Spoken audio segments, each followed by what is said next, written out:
Udah?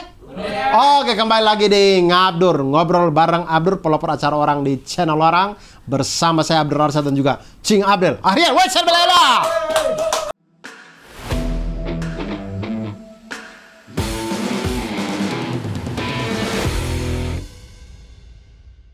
Sebenarnya memang ngomongan Abdur ini itu beratnya tuh di sebelum mulainya, sebelum udah itu karena selalu ada Abdur, ada selalu omongan tuh yang itu benar-benar oke, tapi kita nggak punya ilmu untuk ngomongin itu. Iya, itu tuh kalau kita bercengkrama aja, kita bercengkrama di luar kamera, betul, kita bicarakan lah. Iya. Karena kalau ada kamera, itu kan penyebar luasannya masif. Iya. Ya bagaimanapun ketika sesuatu naik ke YouTube tuh sudah di luar kontrol kita kan, betul. Masif dan tidaknya, intinya dia akan tersebar luas. Yang mana TSM, terstruktur, sistematif dan masif. Ya, maksudnya tapi tidak TSM banget juga, tapi intinya dia tersebar. Nah, ketika tersebar itu pertanggungjawabannya lebih berat. Pertanggungjawaban karena kita nggak punya ilmu. Jadi memang kita sering topik-topik tersebut sering membahas masalah-masalah yang kita tidak punya ilmu terhadapnya. Betul. Tapi kalau misalnya kita tidak punya ilmu, ya kita bahas yang masalah sosial aja. Nggak apa-apa. Sama-sama tidak punya ilmu, teman-teman bisa share juga. Tapi kalau masalah-masalah fundamental di masalah akidah, ibadah, dan segala macam tuh, kalau kita tidak punya ilmu itu membahayakan orang lain. Membahayakan diri kita dan orang lain. Jadi mending tidak usah. Jadi kita bicara apa ini? Oh, tapi sebelumnya gue pengen udah belum sih di Ngabdur gue bilang gue udah Atomic Habit? Belum. Gue sudah mulai, walaupun belum menjadi habit ya. Gue sudah memulai untuk Atomic Habit. Alhamdulillah. Gue udah memulai untuk Atomic Habit. Yang gue pilih adalah menulis, menulis lah, menuangkan apa yang ada di dalam otak gue menjadi sebuah tulisan. Alhamdulillah. Dengan cara mengetik. Dan sudah berjalan. Sudah berjalan. Dan itu sebuah dari baru beberapa kali gue lakukan ya, bukan beberapa, udah lumayan sih gitu. Itu seperti stress release buat gue. Gue taruh di situ tuh, semua orang bisa baca aja apa yang gue tulis, apa yang gue rasakan. Gue merasa apa yang gue tulis itu akhirnya mengurangi beban pikiran gue, Dur. Secara nggak sadar kali waktu itu tetap bercokol tuh di situ tuh. Karena di Atomic Habits juga ditulis di situ bahwa menulis itu memang salah satu cara stress release. Salah satu terapi. Ya. Self terapi juga. Sudah diakui sama psikolog apa psikiater, nggak tahu. Pokoknya ada penelitian ditulis dalam Atomic Habits itu, di bukunya itu. Bahwa itu salah satu bentuk terapi juga. Dengan kita menulis. Gue menulis hal-hal yang kayak misalnya ada sesuatu yang bukan mengganggu, yang muncul di pikiran gue. Terus pada saat yang bersamaan gue berpikiran, ini sih nggak pantas lo omongin dah. Nggak pantas atau nggak perlu. Atau nggak pantas atau nggak perlu. Akhirnya gue tuangkan dan itu suka kepikiran, Dur. Hal-hal yang kayak ini contoh yang gue anggap nggak pantas dan nggak perlu gue omongin. Tapi dia omongin. Nah sekarang gue mau coba ini, gue omongin nih. Gue omongin betapa ini dulu sering mengganggu. Ada hal-hal yang seperti ini yang kemudian mengganggu gue. Karena gue tidak punya media untuk merilisnya gitu. Kayak gue seneng banget wall charging gue udah kepasang. Menurut gue kalau gue omongin ini nggak perlu banget nih, orang juga nggak perlu tahu banget gitu. Gue seneng lihat dia lagi ngecas terus dengan kapasitas penuh. Nah itu gue seneng, kan gak perlu kan gue omongin nih, Dur, gue seneng banget gitu kan. Itu nggak perlu. Nggak perlu sih. Nah hal itu tuh sering membuat gue terbebani gitu. Kalau gue tulis ternyata setelah gue tulis, ini juga ya. Ada tempat buat curhatnya. Ada tempat buat curhatnya, sesuatu yang kayaknya nggak perlu gue omongin gitu. Ya gue tulis aja di situ. Ya, boleh begitu. Itu bagus. Saya juga begitu soalnya. Saya juga menulis hal-hal yang ada di pikiran loh. Betul. Ya, yang saya bicarakan dengan Cing Abdel itu juga saya lakukan. Saya juga menulis juga. Kalau saya itu biasanya setiap pagi. Setiap sebelum tidur dan sebangun tidur. Lo bilang sih waktu itu. Lo nulis tuh sebelum tidur sama bangun tidur. Tidak, itu nulis materi dulu. Nulis yang materi. dulu nulis materi. Oh, ini nulis yang ini aja nih. Kalau yang nulis ini setiap pagi doang. Oh, setiap pagi doang. Setiap pagi doang. Saya tuh Nulis di mana? di tab, Ada di kamar ya? di ruang kerja. Iya. Ini sampai yang gue bilang lo tadi nih, Atomic Habit ini, pejuang setrika itu emang banyak, Dur. Sekarang gue akui dah. Nah kan? Menyebar ya. Mungkin secara kuantitas mungkin bisa diukur bahwa Kuantitas mungkin kecil, iya, tapi dia punya menyebar. militansi. Benar. Wois, pejuang setrika jangan main-main, Cing. Sampai ada orang yang nge-tag gue tentang orang yang lagi jual laptop, Dur. Oh iya. Ada orang lagi jual laptop, terus dia nge-tag gue, reply terus nge-tag gue. Nih, Cing, buat memulai Atomic Habit. Asik. Dia sampai tahu kendala gue adalah naik ke atas. Betul. Jadi lo mengusulkan adalah untuk beli laptop, Taruh di bawah. taruh di bawah. Sampai di tag. Sampai di tag itu. Di Twitter. Iya. Dan bahkan banyak yang balas di Twitter, ngomong di Twitter maupun di kolom komen. Tapi kalau di kolom komen pasti nonton lah. Iya. Pasti nonton ya. Di kolom komen yang Abdur. Iya. Oh iya. Itu pasti nonton. Iya. Yang di Twitter deh, banyak juga tuh yang nge-komen ke saya kayak, ya, saya juga sudah mulai berolahraga, Oh iya benar. sudah mulai menulis, Iya. gitu-gitu. Bahkan istri lo Betul. memulai Atomic Habit lewat tayangan Ngabdur. Ya, Lo kurang komunikasi, Dur. bukan. Di Jadi keluarga begini, ceritanya nih. Iya. Poinnya adalah dalilnya ini. Dalilnya ini. Rizky. Ini. Saya baca Atomic Habits kan. Kemudian saya bilang, Dek, ini buku bagus banget. Kamu harus baca deh. Gitu. Tapi dia belum punya waktu untuk baca. Dia masih lagi baca buku yang lain. Lalu kemudian, dia tuh dari dulu memang punya kebiasaan journaling. Journaling itu apa sih, Dur? Journaling itu sebenarnya kayak kita nih, menulis juga. Oke, ya. Tapi kalau Cindy itu tidak di laptop, nulis bener-bener di buku harian gitu. Dia punya buku harian banyak banget, Cing. Nah, tapi journaling itu dia kayak clipping juga. Jadi kayak misalkan kami habis makan di mana, atau dia habis beli barang apa, price tag-nya atau gambar yang uniknya dia gunting, dia tempel. Yang kemudian salah satu bukunya itu dia pernah kasih hadiah ke Delisa. Delisa. Ya. Buku-buku kayak gitu-gitu Ya. tuh. Nah, itu kemudian tulisan-tulisannya itu diwarna-warnain. Dia sampai beli tinta, beli pulpen yang itu zaman kakek saya tahu itu pulpen yang Diisi tinta. iya. Iya. Setiap kali tulis Iya. celup tinta, tulis gitu-gitu. Iya. Cindy tuh punya pulpen yang begitu-begitu tuh. Nah, itu tuh. Hampir setiap malam. Nah, lalu kemudian abis dia nonton Atomic Habits yang kita ngobrol itu, dia baru sadar bahwa ternyata yang bikin dia mungkin ngerasa kayak journaling tiap malam capek juga ya. Ternyata itu Membebani. itu karena dia mikirnya langsung harus journalingnya. Tapi kalau dia berpikir dari ke ruang kerja aja gitu, itu lebih mudah. Nah, makanya dia tuh setiap kali kalau Via udah tidur, Mada udah tidur, itu tugas saya menjaga tuh. Nah, itu saya jagain Via sama Mada Pas tidur. sambil baca buku. Iya, betul. Jadi intinya pokoknya berdua itu udah tidur. Saya kan dari berdua itu mulai tidur, kalau saya di rumah saya temenin tuh kadang-kadang. Iya. Saya temenin. Nah, sembari mereka berdua tidur, saya jagain. Saya baca buku tuh. Nah, itu Cindy mulai ke ruang kerjanya dia. Disitulah dia journaling, dia apa. Ruang kerja di atas. Tidak di Satu kamar. lantai. Tidak di kamar kami juga itu, cuman kami sekat. Oke. Kami sekat, jadi ada apa namanya tuh, walking closetnya. Nah, di sebelah walking closetnya tuh ada ruangan yang kecil gitu. Itu tempat dia journaling tuh. Nah, di situ. Dia sebenarnya punya ruang kerja yang di sebelahnya, di ruangan yang lain. Di Detos. Tidak sampai Detos. Terlalu jauh. Iya, terlalu jauh. Itu gedung lain, bukan ruangan lain. Kelurahan lain juga itu, Cing. Poin Mas. Tidak. Kelurahan lain itu. Hah? Kami Rawadeno. Kali licin. Kelurahan lain. Jembatan Serong. Kelurahan lain. Rawadeno kami. Rawadenok itu? Rawadenok, Jembatan Serong, Kali Licin itu udah beda-beda kampung. Nasi uduk Haji Yoyo.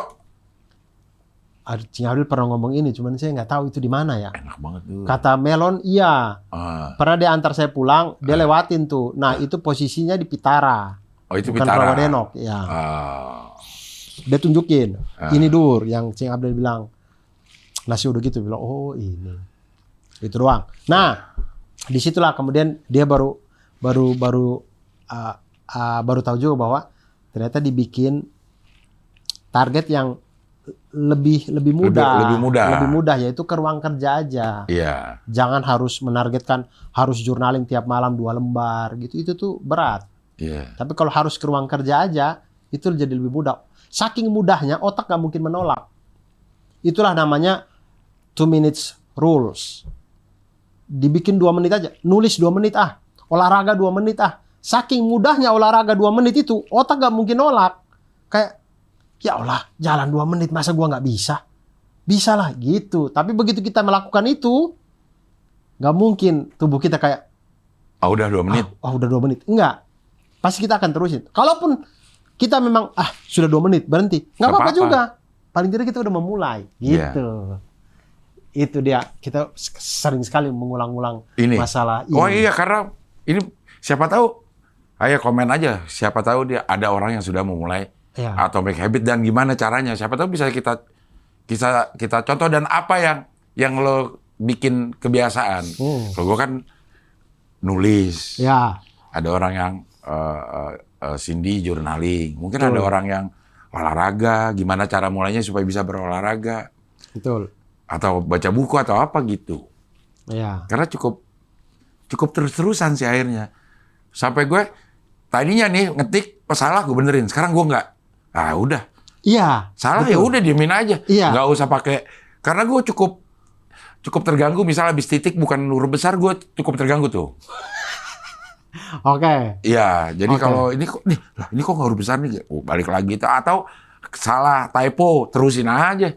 Iya. Nanti abis itu baca, kalau lo mau benerin, baru benerin di situ. Ya. Kalau saya itu sering terganggu dengan, karena kebiasaan nulis materi ya. Ya. Sering terganggu dengan kalimat yang muter-muter. Maksudnya saking terlalu banyak di kepala, apa yang saya ceritakan tuh jadi tidak urut gitu. Ketika saya nulis, ini kok udah lompat ke sini. Terus ntar saya balik lagi ke situ. Gue nggak apa-apa tuh. Gue tiba-tiba. Dulu itu pasti akan saya benerin langsung. Saya langsung benerin, cari kalimat yang efektifnya gimana ya. Karena saya nulis materi. Iya. Butuh memang efektif.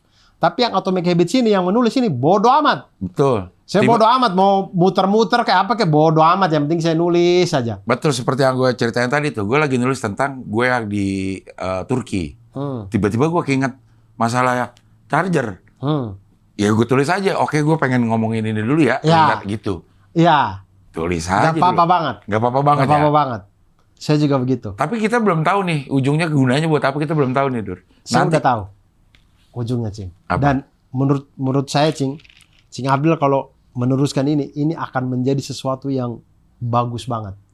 Jadi kalau saya dan Cindy, karena saya bilang akhirnya ke Cindy, saya bilang, Dek, saya itu sebenarnya udah 2 minggu terakhir ini tuh saya nulis diary juga, tapi tidak kayak kamu journaling. Terus dia senang banget. Oh iya, cuman saya karena daya seni saya kurang ya, masalah menulis yang indah-indah ya. Jadi saya di Word aja, biasa aja gitu. Terus kata sini, ya bagus, itu tuh memang untuk stress release, untuk apa, dia bilang gitu. Sebenarnya iya ini. Terus Cindy kemudian bilang, ini nanti kalau udah 1 tahun kita bukukan. Jadi ntar kalau kita udah nggak ada, ini tuh jadi koleksinya anak-anak kita buat baca. Bapak saya dulu ngapain bener aja ya? Ayah dulu ngapain aja ya? Di Januari 2025 tanggal 19 itu ayah bikin apa aja ya? Tanggal 3 Februari 2025 itu ayah ngapain aja ya gitu. Ibu ngapain aja ya. Jadi anak-anak kami itu berencana untuk ketika mereka gede nanti mereka hidup dengan tulisan-tulisan ayah dan ibunya. Nah, kami rencana setiap 1 tahun kami bukukan gitu. Bukan untuk dijual, untuk anak sendiri. Nah, Cing Abdel juga gitu, Cing. Udah nih, udah jadi udah sampai 1 tahun. Bukukan, udah jadi temannya Latisa sama Delisa nanti suatu saat. Kalau kita udah nggak ada ya. Bahkan gue tuh udah anak-anak bisa baca. berpikiran, kan misalnya gue lagi yang ngomongin si wall charging itu. Karena gue nulisnya di Word ya kalau ini, jadi gue pengen masukin fotonya gitu. Jadi udah kayak beneran cerita terus ada. Boleh sih. Cuman ribet di Word. Insert picture image. ya. Iya, insert image. Picture ya. Kalau Cindy itu dia ngeprint. Karena dia bentuknya memang fisik ya. Dia tuh punya printan segini doang, Cing. Ya, saya nggak tahu, udah dibeli di Shopee lah. Printan segini, ngeprint dari HP langsung, Bluetooth, ngeprint dari HP. Jadi bentuknya kecil-kecil begini, itu dia tempel di journalingnya dia. Dia tempel. Jadi ada apa-apa dia foto, terus dia print, dia tempel di situ. Terus dia nulis. Cuma memang saya lihat journaling memang bagus, jurnalingnya. Iya, journaling sini itu bagus. Nah, saya nggak punya tuh kemampuan untuk memperindah tulisan dengan gaya-gaya kayak gitu ya. Atau tata letak. Tata letak. Iya, emang itu bakat, Dur. Iya, saya nggak ada bakatnya. Sulit itu. Saya udah nulis aja, udah biasa aja kayak gitu.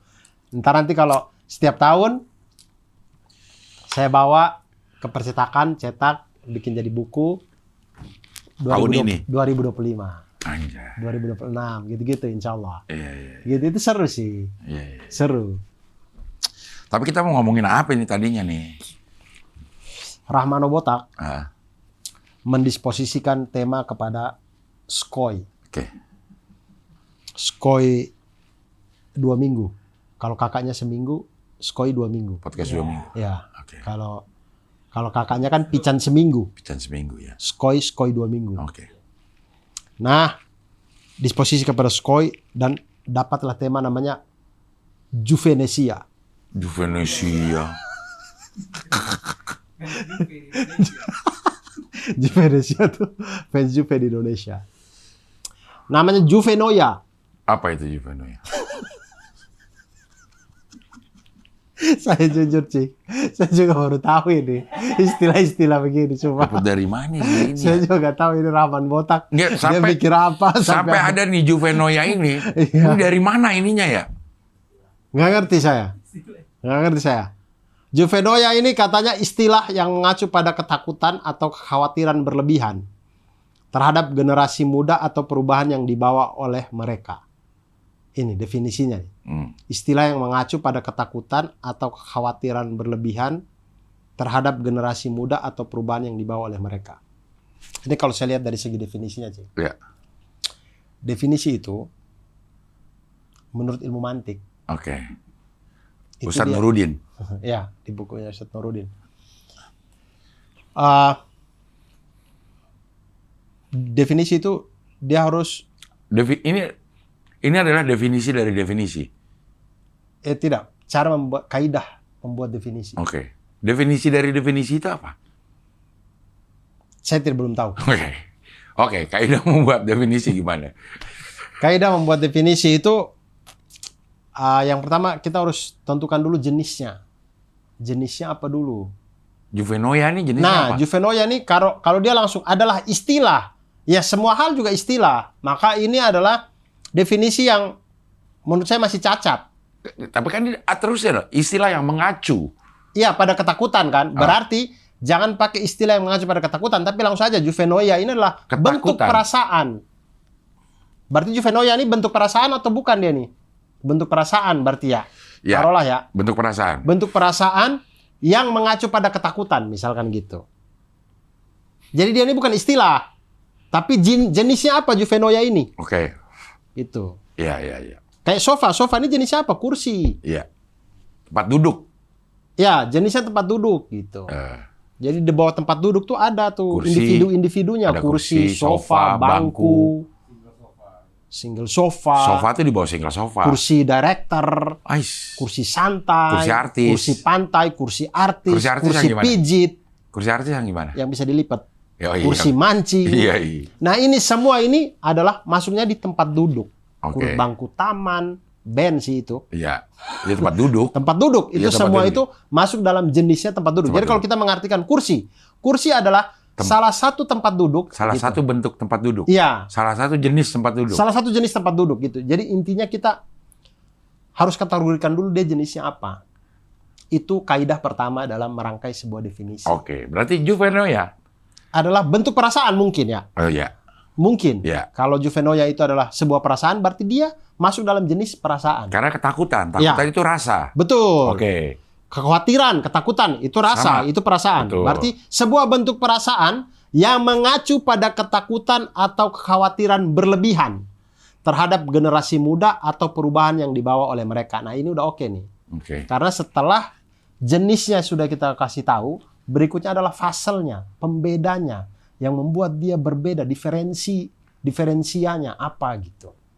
Ketakutan banyak, bisa ketakutan karena apa, Betul, karena apa. betul. Nah ini khusus terhadap generasi muda. Iya, sehingga dia menjadi ada pagarnya tuh. Oh, Sehingga kalau makan apa? Pagar.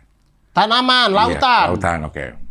Jadi kita harus pagari dia sehingga misalkan ketakutan pada hantu nggak bisa masuk ke juvenoia gitu. Betul. Kalau bisa. hantunya muda, hantunya generasi muda nggak bisa juga karena itu hantu. Ini hanya generasi muda aja. Oke. Generasi muda berarti yang masih hidup. Hah? Betul. Ketakutan pada hantu muda nggak masuk. Ketakutan pada kemacetan, ketakutan pada aparat itu nggak masuk pada juvenoia. Ya. Jadi dia ada faselnya, ada pembedanya. Ada pembeda. Yaitu dia bilang kekhawatiran berlebihan terhadap generasi muda atau perubahan yang dibawa oleh generasi muda. Nah, itulah ketakutannya juvenoia itu. Sehingga ketakutan-ketakutan di luar itu bukan juvenoia. Tidak bisa masuk ke dalam pagar. Ya. Nah, jadi dia sudah kasih tahu faselnya, pembedanya. Ini menjadi sebuah definisi yang sudah sesuai dengan kaidah. Nah, katanya sendiri juvenoia itu diambil dari juvenile mungkin ya, gue lihat ya. Juvenile itu remaja. Remaja, Juve itu remaja. Apakah Juventus itu juga mengacu pada itu dulu? Dia nyonya tua. Nah, beda dong dari Juve. La Vecchia Signora. La Vecchia Signora itu si nyonya tua. Juve yang ini Juve bahasa Inggris. Bukan Juve bahasa Itali mungkin. Juvenile remaja. Bahasa Inggris. Iya, Inggris. Ini bahasa Itali.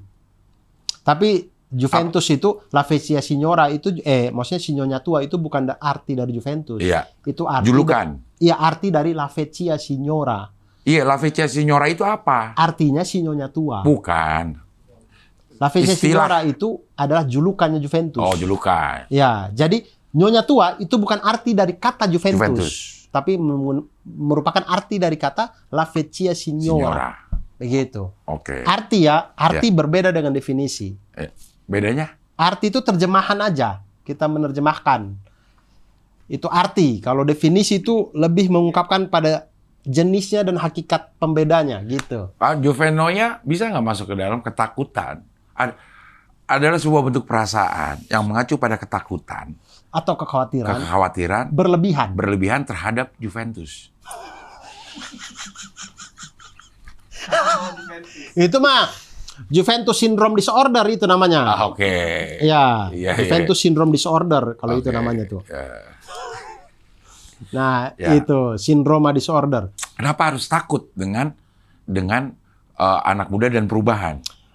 Ini kan dibilang digunakan untuk menggambarkan pandangan bahwa perilaku atau nilai-nilai generasi muda yang lebih baru dianggap lebih buruk atau lebih merosot dibanding generasi sebelumnya. Ini yang sering kita. Oke, berarti kalau ini dikatakan seperti itu, ketakutan berlebihan yang mengacu pada generasi muda atau perubahan yang dibawa oleh generasi muda, maka juvenoia ini adalah perasaan yang dialami oleh generasi tua. Dong. Ya kan? Generasi terdahulu. Generasi terdahulu. Oke. As-sabiqun al-awwalun. Iya, gitu. Generasi pertama. Iya. Generasi terdahulu ya. Ya terdahulu, nggak harus juvenoia. Berarti juvenoia ini bukan jenis perasaan untuk generasi muda. Iya. Ya dong. Ya. Ini untuk generasi kita-kita ini. Betul. Melihat generasi muda yang sekarang. Tapi kan generasi muda ini punya generasi yang lebih muda di bawahnya. Iya, nanti mereka punya juvenoia juga, tapi bukan terhadap kita. Iya. Terhadap generasi yang lebih muda lagi. Iya. Nanti yang lebih muda, kemudian lagi. Terus. Woi. Asik. Act out. Abdur Laskar.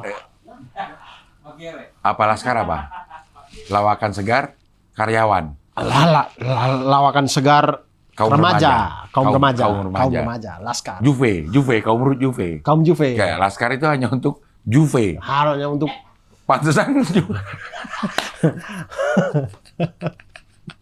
Pantesan masanya cuma sebentar. Karena dia kaum remaja. Dibatasi, pasalnya ada. Iya. Kaum remaja. Hanya untuk remaja. Iya. Sehingga kita begitu tua udah nggak bisa. nggak masuk, pagarnya udah lewat. Iya, laskat harusnya dia kaum tua. Harusnya untuk semua kaum gitu ya. Iya. Iya. Nah, ini berarti hal-hal yang kita rasakan. Iya. Kita merasakan itu nggak? Iya. Paling tidak gue sempat berada di fase-fase itu, Dur. Dan ini yang gue coba untuk singkirkan nih.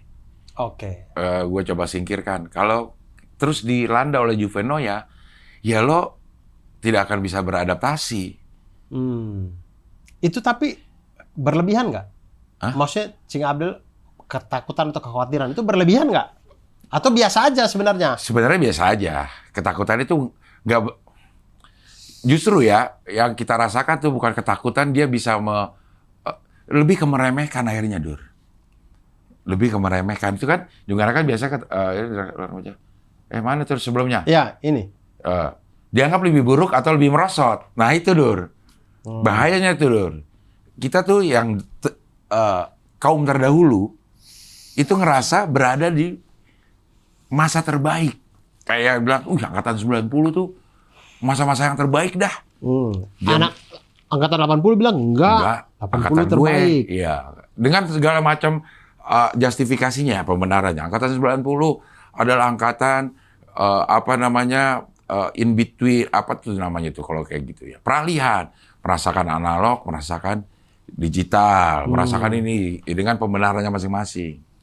Sehingga begitu ada angkatan setelah terbaru, misalnya dia angkatan terbaru yang serba instan, dia akan membandingkan dengan, wah dulu gue sih kalau mau ini gue harus gini dulu, dulu mah enak gitu. Artinya ada kayak meremehkan hasil kerja kaum setelahnya. Ya. Nah itu nggak baik menurut gue. Harus disingkirkan itu. Ya salah sendiri kenapa lo lahir duluan gitu. Kalau di sini bilang hal ini terjadi karena adanya kepanikan dari orang tua atau orang dewasa mengenai perilaku dan kecenderungan dari generasi muda sekarang. Benar. Terlebih lagi ketakutan akan dunia sosial yang semakin luas, ditambah pengaruh teknologi yang cepat, membuat sebagian anak muda lebih cepat mendapatkan informasi melampaui orang di generasi sebelumnya. Tindakan tersebut tidak jarang membuat orang tua menjadi sangat membatasi ruang gerak anak remaja. Oh, ini konteksnya kalau sebagai orang tua. Ini konteksnya sebagai orang tua. Ya. Kalau sebagai individu, Juvenoia itu juga nggak baik sebenarnya. Lo udah merasakan belum? Secara jujur, secara objektif, lo melihat perubahan-perubahan orang yang setelah lo ada ya gini nih, sebuah hal yang selalu tanda kutip Rispo nggak ngerti, katanya lucu banget kalau lagi ngomong gini. Dia melakukan ini pada tempat yang salah gitu. Abdur gitu. Abdur tuh nggak harus diginiin, Po. Nggak harus diginiin. Udah lucu banget Abdur. Kan selalu bilang gini, Abdur gua itu rasa Abdur tuh orangnya tua. Itu. Iya, benar. Abdur itu tua. Nah, benar gini, Po. Cuma Abdur itu. Enggak di Abdurnya lu begini. Masa guanya lu nggak yakin di guanya gitu. Ini pada hal-hal yang apa susah didefinisikan. Iya, kadang kita tolonglah definisikan ini. Ini adalah sebuah bentuk dalam hal yang in between. Ini bisa in between atau hal-hal yang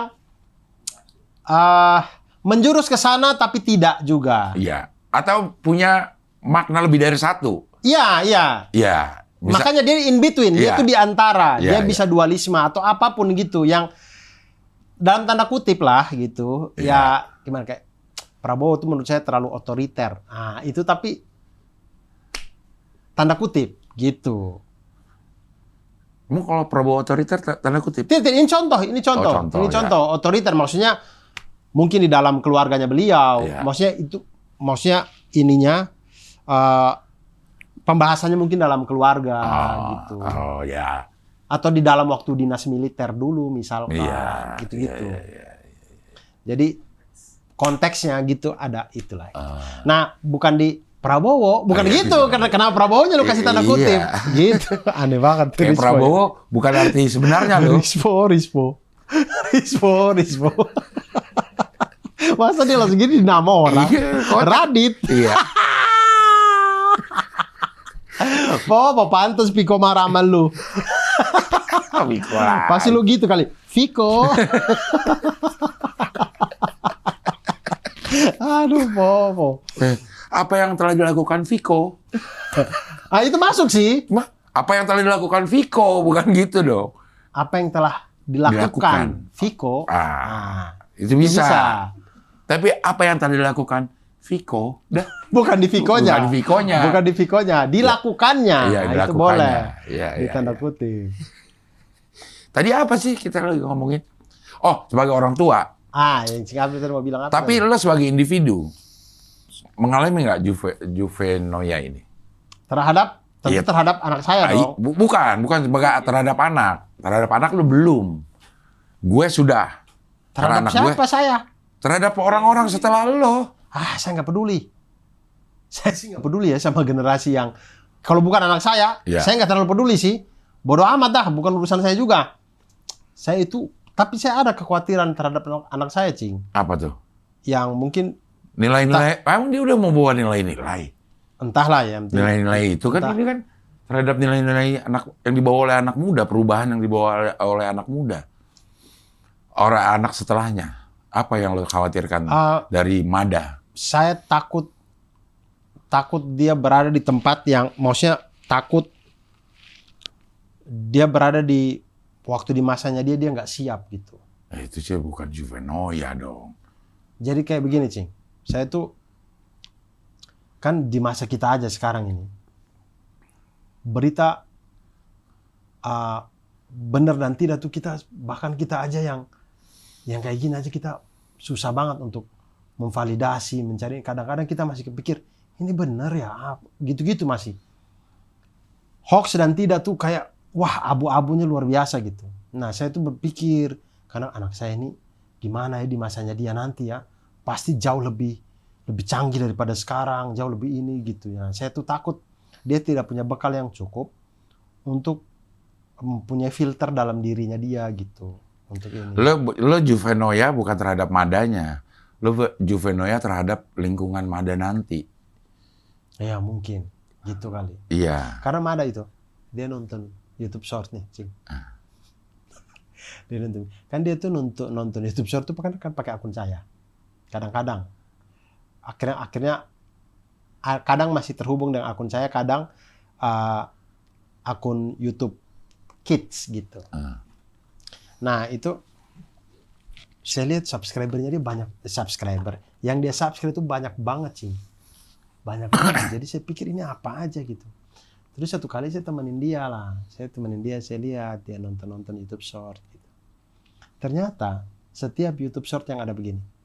Tapi sebelum dilanjut, subscribe dulu agar kamu dicintai oleh Allah dan Rasulnya.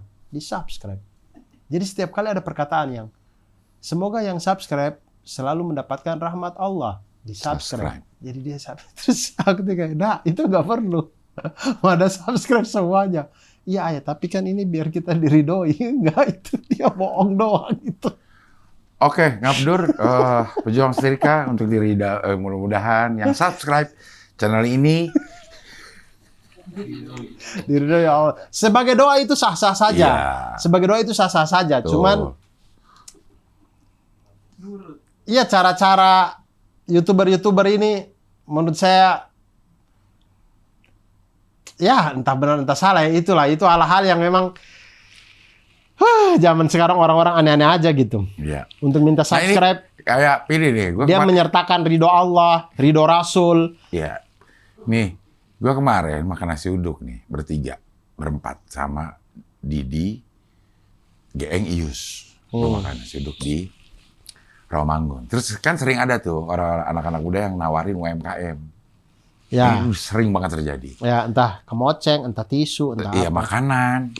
Makanan kayak gitu, makanan. Terus gue lagi ada di tempat duduk. Gue yang pojok. bukan, lagi ada di tempat agak jauh di sebelah sana deh, lagi milih makanan atau lagi apa gitu.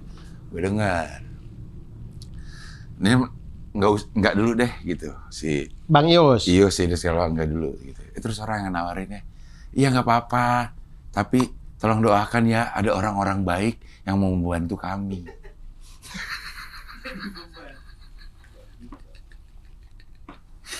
Waduh, berarti Gila, itu orang jahat dong. Berarti Bang Ius jahat dong. ya Allah, gue nengok ya Allah, aduh, gitu apa sih nama itu? Tendensius ya, ininya ya. Iya, ya nggak apa-apa kakak gitu. Doakan kami aja, semoga ada orang-orang baik yang mau membeli barang kami. Ya, itu permainan dialektika. Iya. Itu kayaknya tuh kalau gue ada di situ, akhirnya gue beli. Oh, ternyata kakak adalah orang baiknya. Iya, ternyata kakak adalah orang baik itu, gitu. Kayaknya iya deh, gue kalau ada di situ tuh, gue akan antara dua, sebel sama beli akhirnya. Kayaknya gue lebih cenderung beli dah. Ya begitu. Orang-orang sekarang tuh menyertakan yang begitu. Kayaknya ridho Allah, ridho Rasul tuh nggak ada di subscribe YouTube, nggak ada deh. Kalau semoga yang subscribe diridhoi Allah, oke. Iya gitu bahasanya gitu kan. Semoga yang subscribe mendapatkan ridho Allah dan Rasulnya. Ya. Semoga dicintai Allah dan Rasulnya, gitu-gitu. Berarti kalau nggak subscribe, Soalnya nggak gitu, iya kan. Padahal itu kan hal yang nggak ada itu, nggak usah lu bawa-bawa gitu. Orang mau subscribe, enggak. Jangan lu bawa-bawa Allah dan Rasulnya di situ gitu. Iya. Apa hubungannya dengan subscribe channel lu gitu. Cuman gitu, Mada tuh selalu gitu. Makanya saya kemudian berpikir kayak, aduh, ini baru di zaman sekarang. Ntar di waktu dia kuliah nanti kayak apa lagi ya dunia ini ya. Iya. Kayak gitu-gitu. Jadi ada rasa kayak ketakutan karena ketakutannya itu, iya, takut Mada tidak siap gitu. Iya. Berarti lo bukan juvenoia terhadap Mada. Lo juvenoia terhadap situasi dan kondisi pada saat Mada besar nanti, remaja lah. Ya mungkin karena saya punya ada kekurang percayaan terhadap Mada. Maksudnya kekurang percayaan bahwa enggak kok, Mada tuh sebenarnya bisa kok, nanti di masanya dia juga bisa kok. Nah, kayak gitu-gitunya kan. Artinya sama juga sih. Lebih ke ada ketakutan terhadap kemampuan generasi yang akan datang gitu. Iya. Padahal harusnya sih kita percaya aja di setiap generasi, di setiap zaman itu ada generasi-generasi yang memang akan menggerakkan zaman itu. Jadi setiap masa ada orangnya, setiap orang ada masanya gitu kan. Iya kali. Iya. Gitu. Jadi harusnya nggak usah terlalu takut. Intinya yang penting kita mempersiapkan mereka dengan baik aja. Kali ya. Jadi lo tidak mengalami juvenoia ini ya? Kalau gue mengalami. Mungkin akan mengalami juga, Cing. Iya, belum lah lo. Iya. Lo tidak juvenoia ya? Mungkin belum sekarang. Belum ya. Mungkin nanti akan kalau mengalami mungkin. Gue sempat ada di fase mengkhawatirkan, meremehkan. Kan meremehkan kayaknya, bisa apa sih anak baru gitu misalnya gitu. Itu gue dulu sempat ada dulu. Sombong-sombong yang gak penting itu dulu ada tuh. Bisa apa sih anak baru ini? Iya. Gitu kali ya. Iya. Dan itu nggak banget gitu. Itulah yang menghambat kita untuk maju juga ternyata, Dur. Kalau kita selalu ngerasa, ini anak baru bisa apa sih ini? Ya, Kita kagak tahu ya perubahan memang selalu dilakukan oleh orang-orang yang ada di bawah kita, Dur. Kalau enggak ya nggak berubah dah. Orang kita nyaman dengan status quo kita. Iya, betul. Betul, generasi tua tuh cenderung untuk ya udah karena udah nyaman. Udah nyaman. Nah, yang biasa yang mengambil resiko-resiko itu generasi muda biasanya. Iya. Memang udah fitrahnya itu, Dur. Iya. Udah fitrahnya dia sedang mencari, dia juga tidak berada di posisi yang sekarang kayak gitu. Ya dia mencari-cari aja dan ternyata bertabrakan dengan kondisi status quo yang sekarang gitu ya. Dia mah cuek-cuek aja. Iya, makanya kalau fitrahnya perubahan itu ada dari generasi muda, maka nggak bisa kita mengharapkan perubahan pada generasi tua. Benar. Susah itu. Iya. Generasi tua itu mereka hanya mikir udah melanjutkan aja udah. Kita sebagai generasi tua, kita harus siap untuk dirombak gitu, Dur. Siap harus didobrak. Kita harus rela bahwa status quo kita ini didobrak sama orang nih. Karena dulu juga pada saat kita muda, kita kan mendobrak. Iya. Terus ada orang yang menolak dobrakan kita kesel nggak? Kesel dong. Iya. Lo. Iya. Tinggalan kolot banget sih lo gitu kan. Iya benar sih. Nah pada saat kita udah tua, ya kita jangan melakukan apa yang dulu orang tua kita lakukan pada saat kita pengen ngedobrak. Iya. Benar ya. Iya. Mungkin harus dipersiapkan gitu deh. Dobrakan nih supaya kita nggak. Mudah-mudahan kita kalau jadi orang generasi tua, bukan jadi generasi tua yang nyebelin. Nah, gue secara umur kan gue udah dari generasi tua, Dur. Secara pergaulan enggak. Nah. Singapura kan bergaulnya sama skoy. Skoy. Enggak, skoy enggak diginiin. Kan itu orang. Orang ya.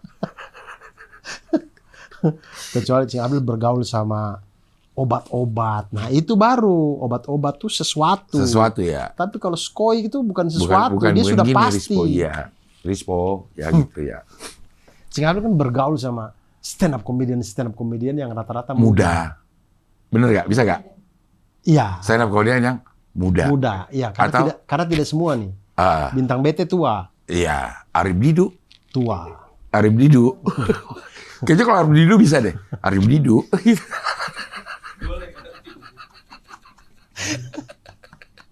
Aduh, saya lama banget lagi nggak. Nama orang yang bisa ditanda petikin, ya Arif Didu kayaknya pantas ya.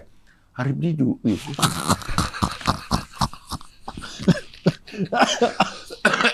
Nah itu.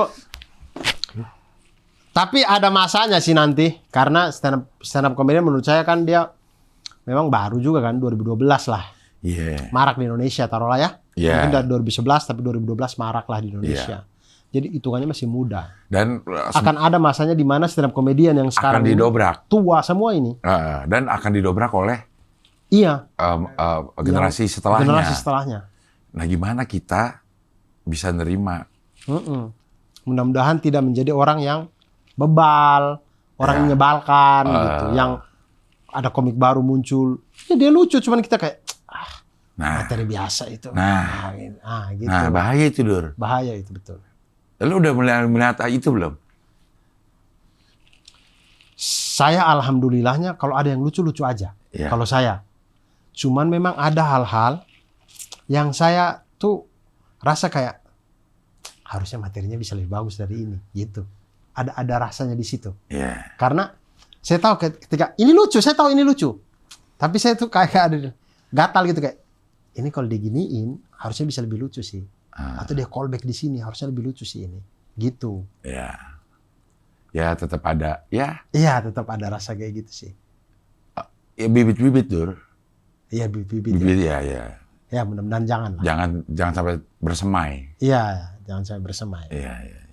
Jadi harus diracun, jangan dipupuk itu bibit-bibit itu. Jadi harusnya memang kita harus tahu bahwa itu tadi setiap orang ada masanya, setiap masa ada orangnya. Jadi ada saat-saat di mana orang tidak nonton saya lagi, akan ada itu masanya. Tapi kita harus tetap berusaha supaya setiap masa kita bisa jadi orang di masa itu. Betul, itulah makanya kita adaptasi. Nah, dan itulah fungsi Atomic Habits. Itu dia, Ci. Callback. Iya. Callback nih. Karena Atomic Habits itu adalah ganjaran-ganjaran tertunda. Stop dengan ganjaran Pranowo ya. Oke. Ganjaran-ganjaran tertunda. Hal-hal yang kita lakukan sekarang, ganjarannya memang tidak langsung. Iya. Tapi nanti kita tuainya. Iya. Orang olahraga sekarang emang bukan sekarang ganjarannya 10 tahun lagi lebih segar, lebih bugar daripada orang-orang seusianya. Betul. Gitu-gitu. Iya. Dokter Tirta atau siapa tuh yang ngomong bahwa umur 40 tahunan adalah umur saat lo menuai apa yang lo tanam. Kebiasaan yang lo tanam di umur sebelum-sebelumnya. Kalau kebiasaan itu buruk, umur 50, lo menuai kesakitannya. Nah, itu bisa dibalik berarti, Dur. Kalau kita menabur kebaikan dari umur berapa, mungkin umur 40 kita akan menuai kebaikan-kebaikan, menuai kebaikan itu, dan pada saat umur 50, lo merasakan manfaatnya. Saya tahun ini 37. Saya masih punya waktu 3 tahun 3 tahun lagi. 3 tahun lagi untuk memupuk hal-hal yang baik yang pernah lo lakukan dari 0 sampai 37 tahun. Iya. Lo pupuk. Sehingga 40 saya bisa menuai. Iya. Umur 50 merasakan manfaatnya. Amin. Karena kehidupan itu dimulai life begin at 40s. Oh iya. Iya, ada istilah itu. Coba ada istilah hidup mulai umur 40 tahun. Orang yang ngomongin itu meninggal usia 39. Kesian. Berarti dia ngomong itu di saat hidupnya belum mulai. Tuh, life begin at 40. Siapa adalah sih? Ungkapan yang menggambarkan bahwa kehidupan baru dimulai pada usia 40 tahun. Usia ini dianggap sebagai tonggak penting dalam hidup, di mana seorang mulai melihat dunia dengan perspektif yang berbeda. Iya. Pada usia 40 tahun, seseorang mungkin merasa lebih stabil secara emosional, finansial, dan sosial. Mereka juga bisa memiliki pengalaman hidup yang lebih kaya dan keputusan yang lebih matang. Itulah makanya kalau pemimpin itu harus 40, nggak usah diubah-ubah. Ya, karena 40 itu emang udah... Secara memang penelitian dan segala macam, memang itu jauh lebih matang, jauh lebih ini. Gitu. Ya. Seandainya suatu saat nanti memang kita sudah menemukan bahwa generasi ini umur makin pendek. Umur 50 orang rata-rata udah meninggal. Ya, akhirnya ada lagi ungkapan life begin at 30. Nah, misalkan. Iya. Baru boleh. Boleh. Gitu. Coba siapa sih yang ini yang ngomong life begin at 40 ini? Iya, siapa namanya? Namanya ada Walter Pitkin. Hah? Nih, Walter Pitkin. Walter B. Pilkin. Pilkin apa Pitkin? Pitkin. Pitkin ya? Mata saya ternyata udah agak sulit ya. T sama L. Coba lihat dia itu Walter B. Wikipedia-nya. Pitkin. Si Walternya. Tahun 1932. Si Walternya aja. Bukan Iya, ini. di situ terus klik. Nah.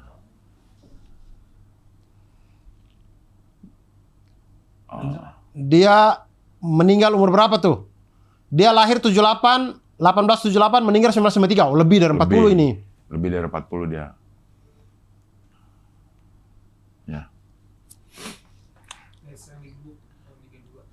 Bahkan Rasul kita diangkat jadi Rasul umur 40. 40. Nabi Isa diangkat jadi Nabi Isa, jadi Nabi juga umur 40.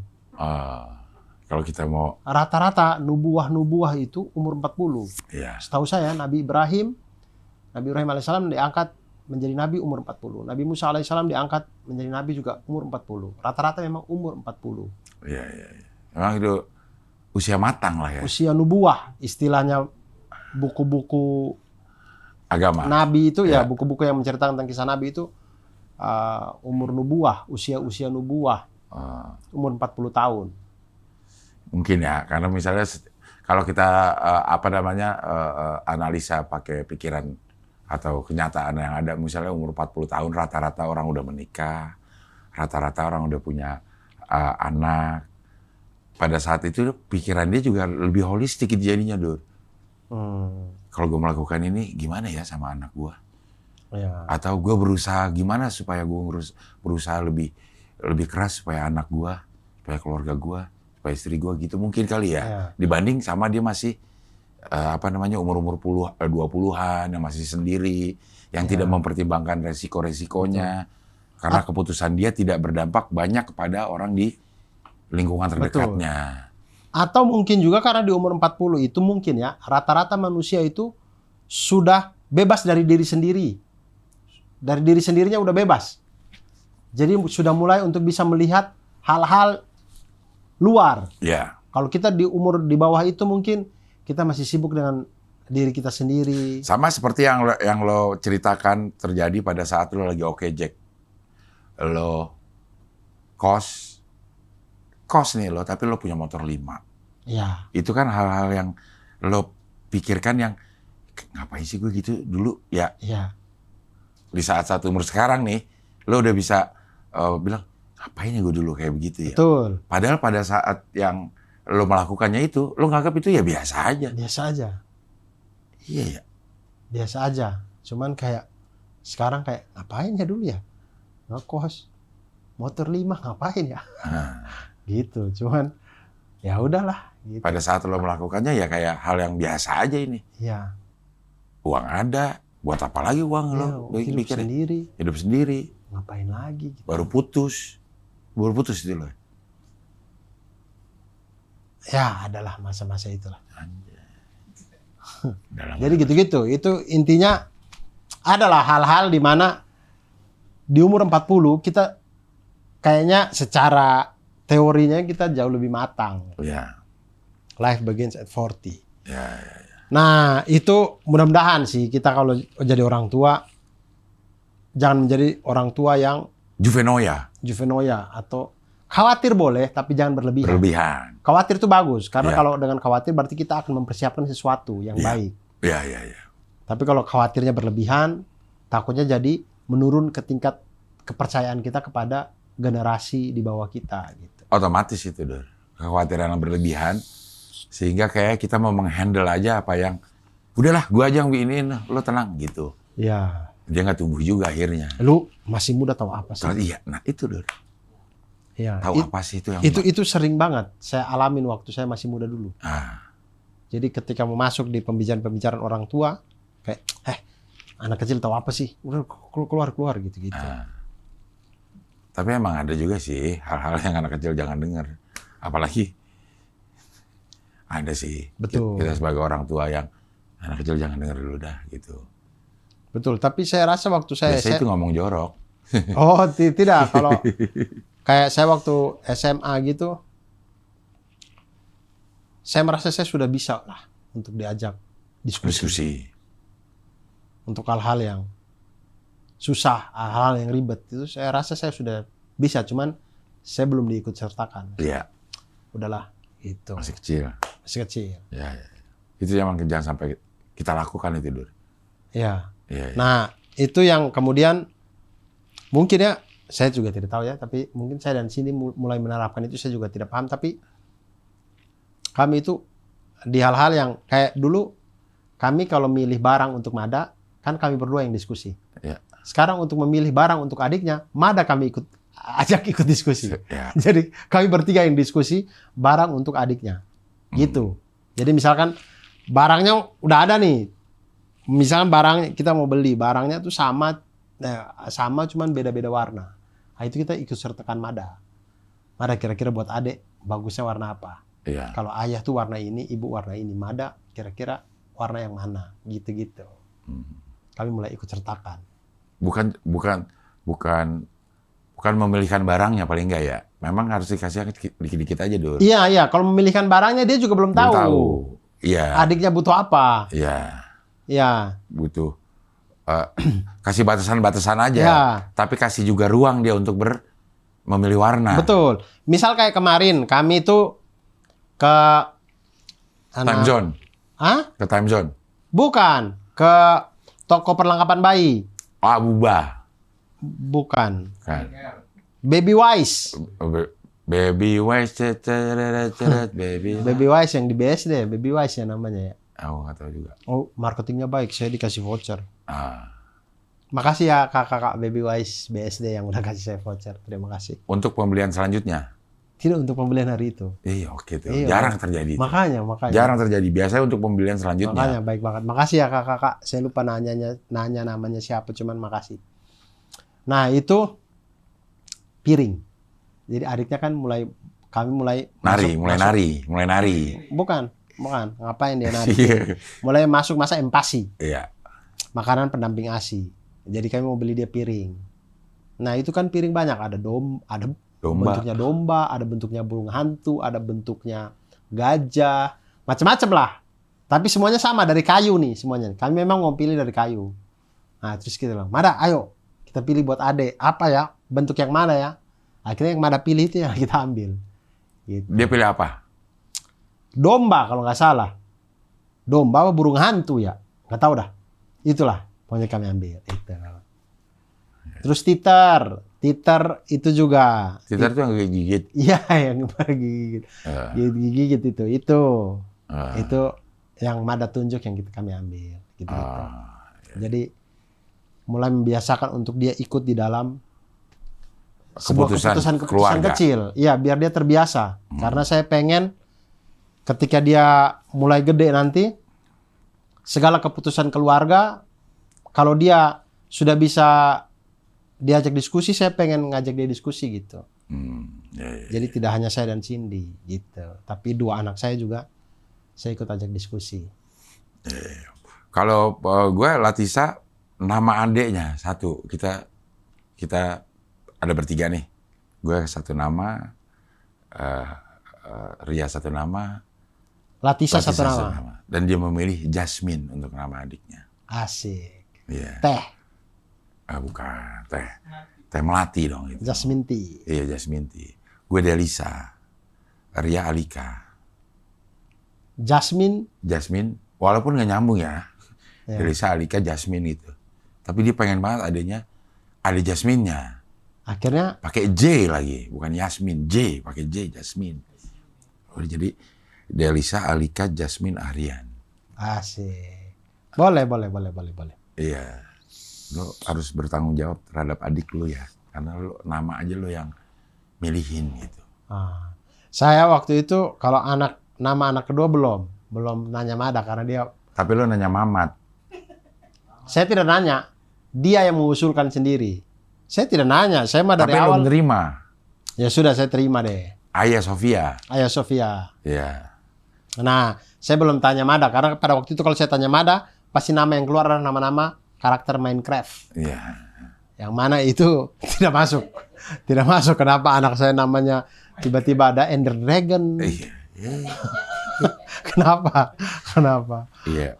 Tadinya apa yang lo ini terus Mamat bilang jadi lo pilih Ayah? Dia mintanya Hagia. Dia mintakan Sophia. Kan saya sudah bilang, saya dari awal tuh anak saya itu yang kalau cewek saya pengen banget namanya Sophia. Karena nama ibunya Zubair bin Awam. Iya. Nama dari bibinya Rasulullah SAW. Sofia. Iya. Ya. Entah tulisannya bagaimana ya, tapi Sofia. Saya pengen banget anak cewek namanya Sofia.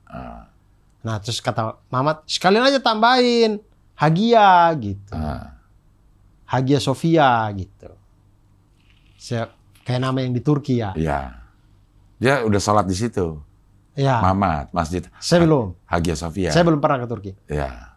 Nah, kemudian pulang-pulang, saya udah bilang, udah pernah cerita juga di sini. Maksudnya pulang-pulang, nama Hagia Sofia itu masih nama gereja. Waktu jadi masjid, namanya Ayah Sofia. Atau sebutannya orang Turki, lebih ke Ayah. Hagia tuh penyebutannya Ayah. Iya. Karena H nggak dibaca, G kalau tidak ada kuceratannya nggak dibaca. Makanya Erdogan dibaca Erdogan. Nah, gitu agak. Erdogan. Iya. Oh ya, itu makanya saya pakai Ayah. Jadi Ayah Sofia Hamidah Arsyad, gitu. Itu, jadi gimana sholat di itu? Sholat di Ayah Sofia? Melon imam. Sandi Kurniawan. Sandi Kurniawan mengimami kami sholat di Ayah Sofia. Ditambah satu orang Turki. Ada satu orang Turki. Menjadi makmum dari Sandi Kurniawan. Mamat sholat. Dia tuh butuh ke Turki dulu baru dia bersujud pada Allah Subhanahu Wa Taala ya. Dia tidak Di Depok nggak mau dia bersujud ya. Butuh ke Turki dulu baru bersujud dia ya. Luar biasa. Kata Mamat, kayaknya orang Turkinya nggak mau dia diimamin sama lo, katanya gitu. Ngomongin ke Melon gitu. Karena begitu selesai salam, tuh orang Turki mundur. Sholat lagi. Jadi Sunnah kali. Iya, makanya gue liatin Lon, katanya. Dia 3 rakaat apa 2 rakaat nih. Itu sholat apa tuh? Maghrib. Maghrib Di sana. Oh ya, dia berarti. Hagia Sophia. Kalau itu sholat asar, kemudian Dia orang sholat Turkinya sholat lagi, nah itu patut dipertanyakan. Iya, dia ngulang pasti itu. Ya. Dia Tapi nggak kalau percaya. karena tidak ada sholat sunnah selesai selepas asar dan selepas subuh. Ya. Jadi kalau dia sholat lagi patut dipertanyakan. Tapi kalau habis maghrib sholat ba'diyah. Dilihat itu, dia ditungguin aja. Oh 2 rakaat kata Muhammad. Aman berarti lo gitu. Ya. Ya Allah, Melon jadi suaranya lirih. Yes. Keren. Biasanya dia lantang loh, Dur. Kalau jadi imam tuh dia lantang. Ini suaranya lirih. Kayak dia ingin menikmati masa kenikmatan. Di Hagia Sophia. Di Hagia Sophia. Keren. Seorang anak kali licin. Betul. Menjadi imam. Di Hagia Sophia. Di kalangan sendiri. Walaupun di kalangan sendiri, tapi di Hagia Sophia.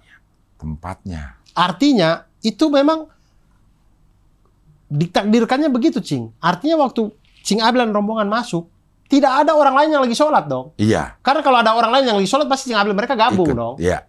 Betul. Ya kan? Iya. Berarti waktu masuk itu, memang tidak ada orang lain yang lagi sholat. Benar. Dan kenapa orang Turki sampai ikut di situ ya? Karena memang tidak ada lagi yang lain. Dia pasti ikut mana yang lagi sholat jamaah kan. Iya. Artinya memang Melon ditakdirkan. Iya. Untuk menjadi imam. Imam di Hagia Sophia. Dengan jamaah salah satunya orang Turki. Istanbul. Islamabad. Istanbul dong. Islamabad mah Pakistan. Oh ya. Istanbul, Turki. Istanbul, Turki. Hagia Sophia. Gokil. Keren. Ke Blue Mosque. Masjid Biru. Masjid Biru. Gue bilang mana birunya sih? Dalamnya ternyata. Gue gak masuk. Karena Cing Abil memilih untuk merokok dengan Mamat Al-Katiri. Mamat pas sama gue. Kalau jalan gitu tuh. Kenapa tuh? Pas pokoknya dia. Pokoknya dia kalau kesini, mendingan kita duduk di sini aja nih. Kita ngerokok, ngopi, sambil liatin orang rame nggak apa-apa. Tapi kita nggak usah gabung di keramaian itu. Sama bener. Udah rame nih, boleh nggak apa-apa gitu. Ya cuman gue ngeliatin aja berdua. Akhirnya gue lakukan itu berdua Mamat. Cocok gue kalau di dengan Mamat cocok ya? Tapi akhirnya nggak ngapa-ngapain emang. Untuk jadi teman perjalanan explore, nggak enak. Kalau saya tuh 50-50. Maksudnya? Saya tuh kalau sebuah tempat 50-50. Jadi by moment. Jadi memang ada momen-momen di mana saya pengen explore. Ada momen di mana saya pengen duduk santai aja, duduk santai. Iya. Jadi kayaknya Cing Abdel dengan Mamat nggak cocok jalan sama saya kayaknya. Karena saya kalau ketemu momen di mana saya pengen explore, saya akan explore itu. Ya, tapi ada kemungkinan juga cocok. Ya. Iya kan 50-50 aja. 50-50 aja gitu. Iya. Tapi kalau saya ke Turki kayaknya saya explore. Explore ya? Saya explore deh. Emang tempatnya indah, Dur. Saya kalau ke Singapura, saya nggak explore. Panas. Singapura, saya nggak suka Singapura itu. Saya nggak tahu kenapa. Ke Malaysia mungkin saya masih explore. Mungkin. Saya belum pernah ke Malaysia. Tapi kalau Singapura tuh, saya merasa kayak nggak ada hal yang bagus. Biasa aja. Ya itu, di Jakarta semuanya ada di Singapura itu. Betul. Nggak ada hal yang bikin saya, wah gitu. Nggak ada. Nggak berbeda emang Jakarta. Iya, biasa aja. Ya. Sudah azan maghrib. Ya, pas ini. Mari kita tutup. Ya. Terima kasih banyak teman-teman semuanya. Sampai berjumpa di ngabrol-ngabrol selanjutnya. Dan semoga teman-teman semuanya selalu dalam lindungan Allah Subhanahu Wa Taala. Dan semoga teman-teman yang subscribe channel ini diberkahi semuanya. Amin. Hidupnya, amin ya. Amin. Tapi teman-teman tidak subscribe pun mudah-mudahan diberkahi semuanya. Betul. Jadi keberkahan itu melimpah untuk semuanya tanpa terkecuali. Terima kasih banyak. Saya Abdul Arsad pamit. Cing Abdul juga pamit. Salam satu panas dan wassalamualaikum warahmatullahi wabarakatuh. Waalaikumsalam.